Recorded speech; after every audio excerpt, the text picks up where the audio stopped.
Hello guys, today we will study about application of derivatives. In this chapter we cover this chapter into two parts. In first parts we will study application of derivatives in geometry, and in second parts we will learn about geometric significance. Let's start part 1.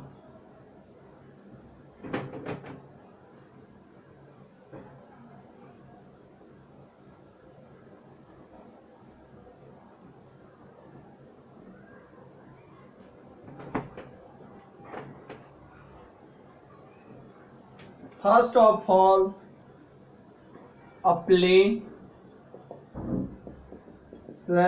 of derivative in geometry.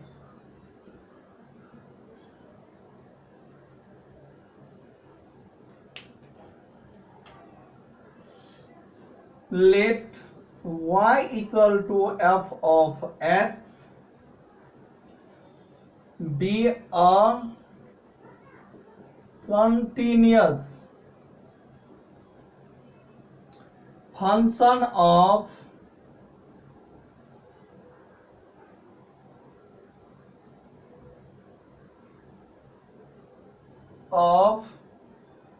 x representing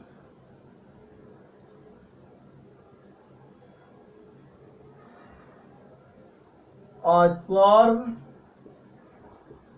in xy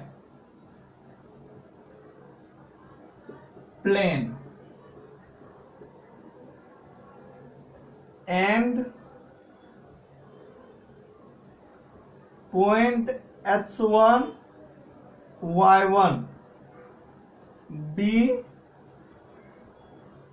any point on curve.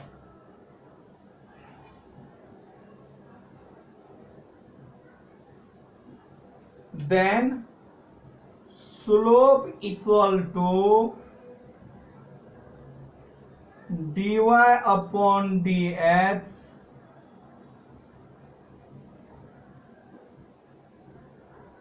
xy equal to f of x x1 y1.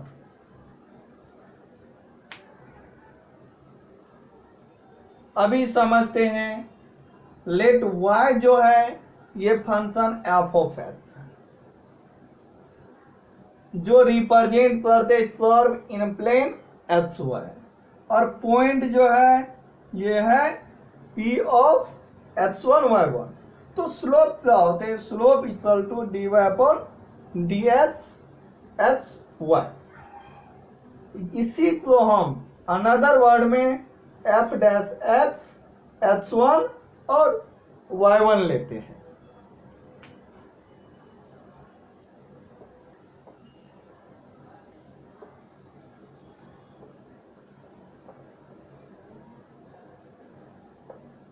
Next, slope of tangent. Slope निकालने के बाद हम लोग slope of tangent find out करते हैं. तो slope of tangent जो है ये हो जाते dy upon dx at x1 y1. ये स्लोप ऑफ टेंजेंट हो जाते. स्लोप ऑफ नॉर्मल जो होता है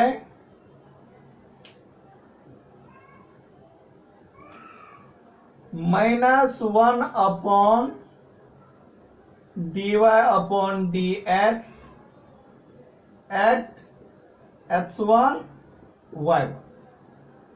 अभी हम लोग पहले स्लोप फाइंड आउट करेंगे, उसके बाद स्लोप ऑफ टेंजेंट्स और फिर slope of normal.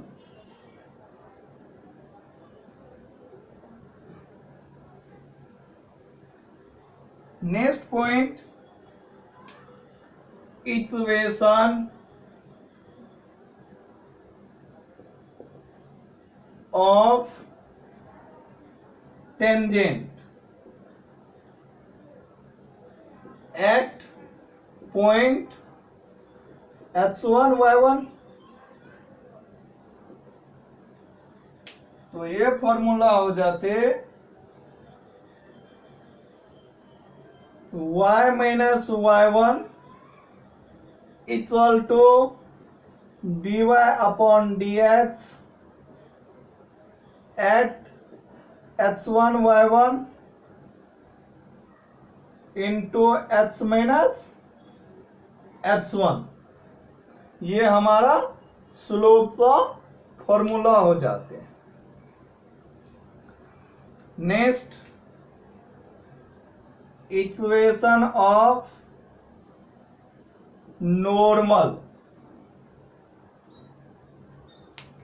Same y minus y1 equal to -1 upon dy upon dx at x1 y1 x minus x1। ये जो होता है फॉर्मूला, ये इक्वेशन ऑफ नॉर्मल, ये equation of tangent.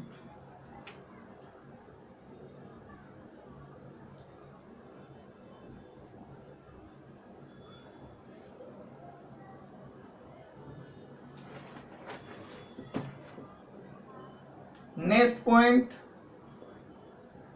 Derivative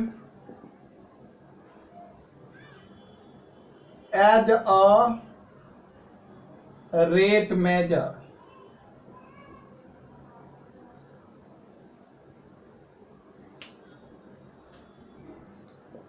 If y equal to f of x is the given function,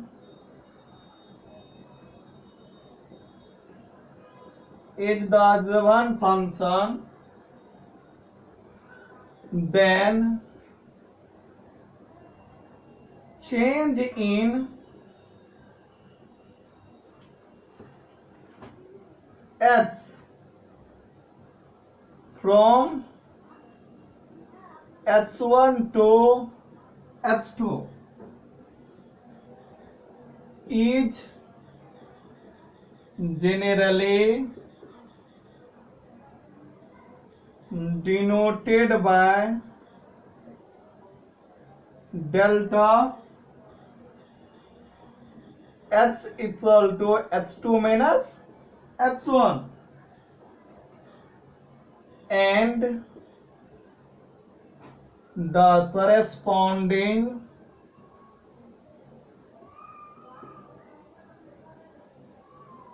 change in y is denoted by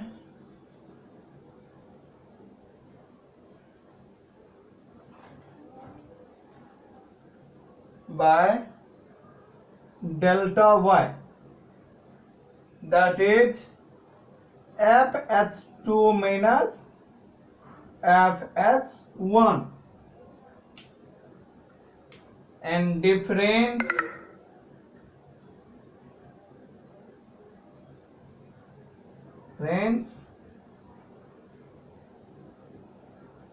quotient equal to delta y upon delta x equal to y2 minus y1 upon x2 minus h1,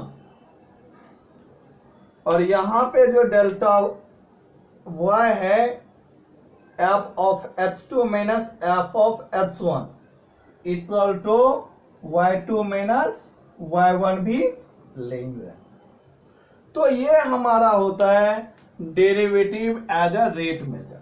सबसे पहले y equal to f of x is the one function, then change in x में जो change होते हैं h1 to h2 that is delta h equal to h2 minus h1।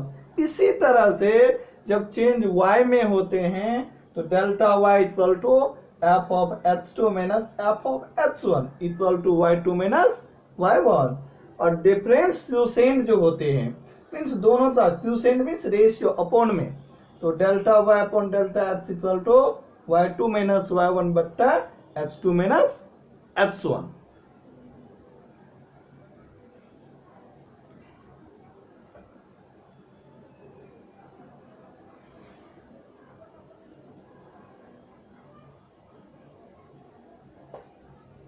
Next point,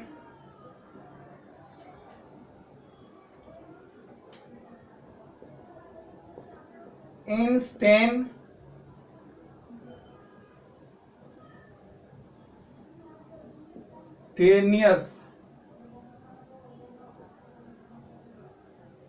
rate of change, rate of change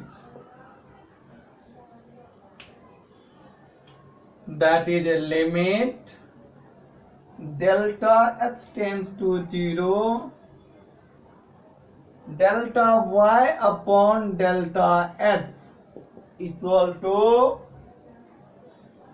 limit x tends to 2, sorry h2 tends to h1 f of h2 minus f of h1 upon h2 minus h1। तो ये जो हमारा है instantaneous rate of change, वो कैसे निकालते हैं, तो limit delta h tends to 0 of dy upon dx equal to limit h2 tends to h1 of fh2 minus fh1 upon h2 minus h1। ये फॉर्मूला से ये फाइंड आउट करते हैं।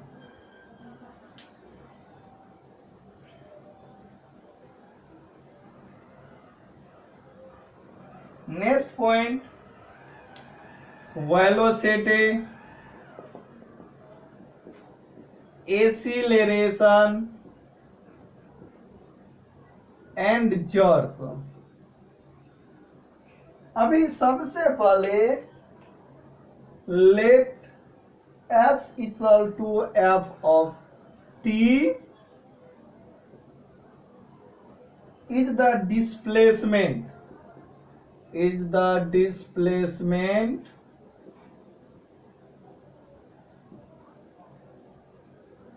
Function of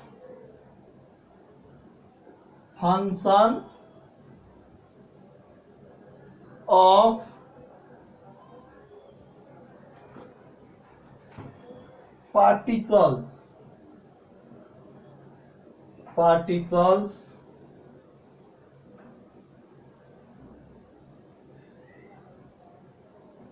then f dash h equal to rate of change of displacement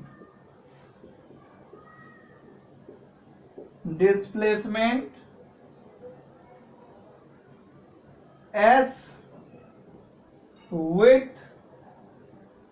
respect to the time t,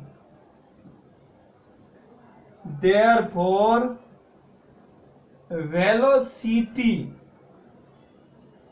equal to F dash T equal to D upon D H of F of T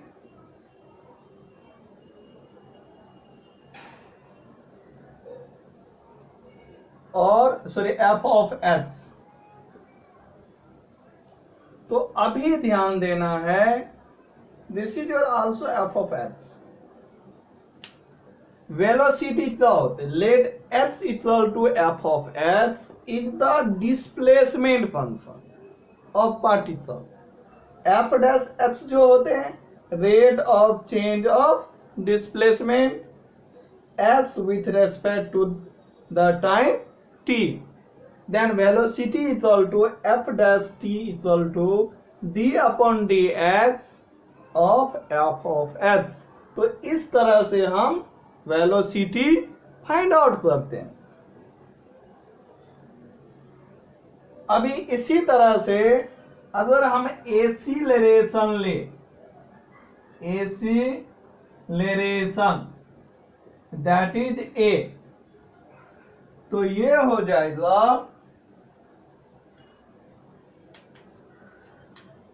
F dash T equal to D Y upon D T equal to D square H upon D T square. ये हमारा acceleration हो जाता है। अभी हमें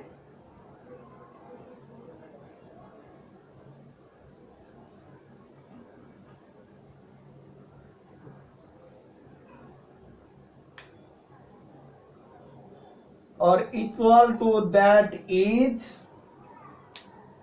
ए of T equal to V dash T.